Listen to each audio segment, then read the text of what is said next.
Now, as the war in Ukraine continues into its fourth year, nuclear threat looms large as US President Donald Trump faces off with former Russian President Dmitry Medvedev over his August 8th ultimatum. Now, the threat of a nuclear war could soon be a reality if the two worlds and the two superpowers, US and Russia, escalate their already tested patience.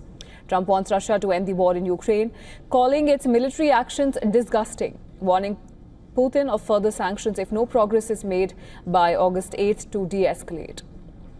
Now, a statement did not go down well with the Russians, prompting a strong reaction from Dmitry Medvedev. Now, Medvedev served as Russia's president from 2008 to 2012, prime minister from 2012 to 2020, and is the current deputy chairman of Russia's Security Council. Well, in a post on X, Medvedev warned Trump that every ultimatum is a threat and a step towards war. Playing the nuclear card, he reminded Trump of Russia's nuclear capabilities, including the dead hand system, which was developed during the Cold War.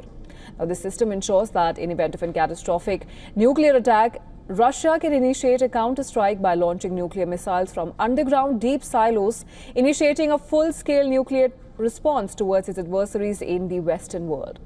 Now, viewing Medvedev's comment as a nuclear threat, Trump issued order to move 2 nuclear submarines to the appropriate regions near Russia.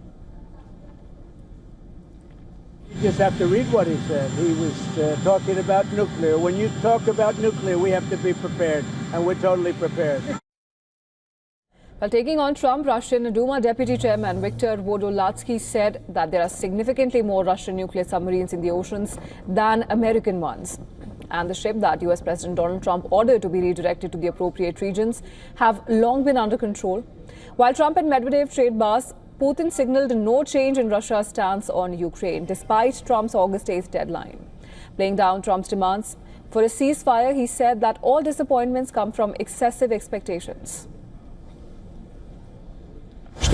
Of course, the direct Russia-Ukraine talks in Istanbul is a positive point.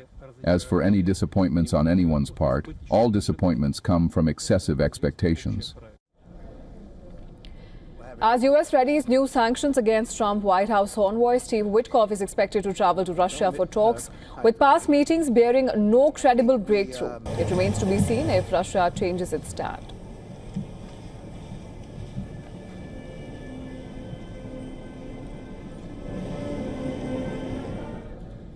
And for more on this, we were earlier joined by defense expert and director of European Resilience Initiative Center, Dr. Sergei Sumleny from Berlin. And this is what he had to say. Listen in. Russia used to threat with nuclear strike since years. In all possible situations. Like, don't send tanks to Ukraine or otherwise we'll strike nuclear. Don't impose sanctions or otherwise we'll strike nuclear. Don't impose visa bans. Don't confiscate our property, etc., etc.